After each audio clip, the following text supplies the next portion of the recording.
കഴിഞ്ഞ ദിവസമാണ് ചൂട് കുറയ്ക്കുന്നതിന് വേണ്ടി ക്ലാസ് മുറിക്കുള്ളിൽ പ്രിൻസിപ്പൽ തന്നെ ചാണകം തേച്ചത്. ഡൽഹി സർവകലാശാലയിലെ കീഴിലുള്ള ലക്ഷ്മിബായ് കോളേജിലെ പ്രിൻസിപ്പലിനെതിരെ പ്രതിഷേധവുമായി വിദ്യാർത്ഥികൾ രംഗത്ത് വരികയും ചെയ്തിരുന്നു. ക്ലാസ്സിൽ തേച്ചതിന് പകരമായി പ്രിൻസിപ്പലിന്റെ റൂമിൽ ചാണകം തേച്ചായിരുന്നു വിദ്യാർത്ഥികളുടെ പ്രതിഷേധം. ചുമരിൽ ചാണകം തേച്ചാൽ ചൂട് മാറുമല്ലോ, പിന്നെ പ്രിൻസിപ്പലിന്റെ റൂമിൽ AC-യുടെ ആവശ്യമില്ലല്ലോ എന്നും ചൂണ്ടിക്കാട്ടിയായിരുന്നു വിദ്യാർത്ഥികളുടെ പ്രതിഷേധം. വലിയ പാത്രത്തിൽ ചാണകവുമായി എത്തിയ വിദ്യാർത്ഥികൾ പ്രിൻസിപ്പലിന്റെ ക്യാബിനിലെ റൂമിലെ ചുവരുകളിലടക്കം ചാണകം മെഴുകുകയും എറിയുകയുമായിരുന്നു. ഡൽഹി യൂണിവേഴ്സിറ്റി വിദ്യാർത്ഥി യൂണിയൻ നേതാക്കളുടെ നേതൃത്വത്തിലായിരുന്നു ഈ ചാണക പ്രതിഷേധം നടന്നത്. കഴിഞ്ഞ ദിവസമാണ് ചൂട് കുറയ്ക്കുന്നതിനായി ക്ലാസ് മുറിക്കുള്ളിൽ പ്രിൻസിപ്പൽ ചാണകം തേച്ചത്. വീടിനുള്ളിൽ ചൂട് കുറയ്ക്കാൻ പരമ്പരാഗതമായി ചെയ്തിരുന്ന രീതിയാണ് എന്ന് പറഞ്ഞുകൊണ്ടായിരുന്നു അധ്യാപികയുടെ ചാണക പ്രയോഗം. പ്രിൻസിപ്പൽ പ്രത്യുഷ് വത്സലയാണ് ക്ലാസ് മുറിയിൽ ചാണകം തേച്ചത്. കോളേജ് കെട്ടിടത്തിലെ ബ്ലോക്ക് സിയിലുള്ള ക്ലാസ് മുറിയിലാണ് പ്രിൻസിപ്പൽ ചാണകം തേച്ചത്.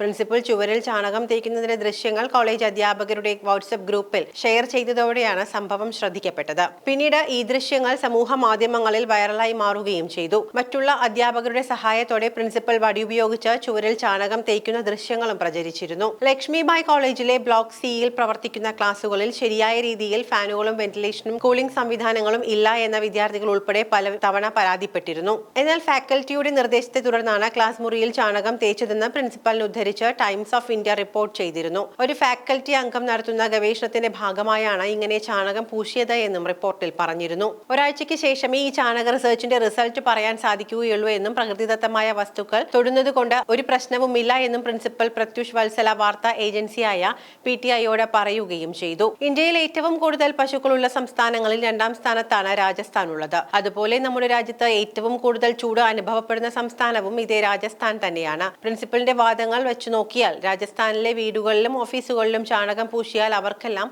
തണുപ്പ് കിട്ടേണ്ടതാണ്. അവിടെ ചാണകം പൂശുന്നവരും ഇല്ലെന്നല്ല. സാമ്പത്തികമായി ഏറ്റവും താഴ്ന്നു നിൽക്കുന്നവർ വേറെയും ഒരു നിവൃത്തിയും ഇല്ലാത്തതുകൊണ്ട് തന്നെ ഇങ്ങനെ ചാണകം പൂശുന്നുണ്ട്. ഇതുപോലെ നേരത്തെ കൊറോള കാറിൽ ചാണകം പൂശിക്കൊണ്ട് സോജൽ ഷാ എന്ന സ്ത്രീയും ശ്രദ്ധ നേടിയിരുന്നു. സോജൽ മാത്രമല്ല, നോർത്ത് ഇന്ത്യയിലെ പലരും ഇത്തരത്തിൽ കാറുകളിൽ ചാണകം പൊതിഞ്ഞു വെക്കാറുണ്ട്. നമ്മുടെ നാട്ടിലും പണ്ട് ചാണകം മെഴുകിയ തറയിൽ തണുപ്പ് കൂടുതൽ കിട്ടുമെന്ന് പറയുമായിരുന്നു. ഒരു തെർമൽ ഇൻസുലേറ്ററായി ചാണകം ഉപയോഗിച്ചിരുന്നു എന്നതും ശരിയാണ്. എന്നാൽ ഇന്ന് അതിന് പകരമായി പലതരം മെറ്റീരിയലുകളും വന്നു കഴിഞ്ഞു. അപ്പോഴാണ് ചൂട് സഹിക്കാൻ വയ്യാതെ ഇരിക്കുന്ന കുട്ടികളുടെ ഇടയിലേക്ക് ചാണക ഗന്ധം കൂടി പ്രിൻസിപ്പൽ സമ്മാനിക്കുന്നത്. ചാണകം ചൂട് കുറയ്ക്കുമെങ്കിൽ പ്രിൻസിപ്പലിന് സ്വന്തം വീട്ടിൽ ആ ചാണക പരീക്ഷണം നടത്താമായിരുന്നു. അതിനുശേഷം അത് ക്ലാസ് മുറികളിൽ പരീക്ഷിച്ചെങ്കിൽ എതിർപ്പുകളും കുറയുമായിരുന്നു.